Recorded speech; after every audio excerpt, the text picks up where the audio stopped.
अहिल्यानगर आणि धाराशिव जिल्ह्याच्या सरहद्दीवर असलेला हा खर्ड्याचा शिवपट्टण किल्ला हा अतिशय ऐतिहासिक किल्ला आहे.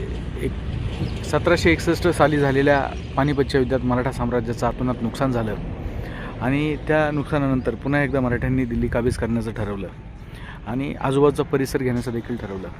2012 साली 2003 साली 12वीची परीक्षा देत असताना इतिहासाच्या पेपरमध्ये पहिलाच प्रश्न होता की मराठ्यांनी त्यांच्या कारकिर्दीतली जिंकलेली शेवटची लढाई कुठली, तर ती होती खर्ड्याची लढाई.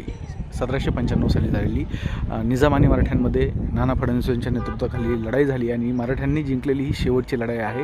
त्यानंतर मराठी साम्राज्याचा पाडाव झाला. अतिशय हे देखणं आणि ऐतिहासिक शहर आहे. रोहित पवारांनी या ठिकाणी स्वराज्यध्वज पताका बनवली.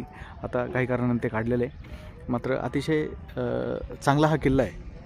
या ठिकाणी निश्चितच पर्यटकांनी यावं आणि या किल्ल्याला भेट द्यावी. हा समोर जर आपण पाहिलं, हा जो डोंगर परिसर दिसतोय तर हा आहे धाराशिव जिल्हा आणि किल्ल्याचा परिसर आहे इकडं हा नगर जिल्हा आणि थोडंसं पलीकडे या बाजूला जर गेलो तर इकडं सुरू होतो बीड जिल्हा.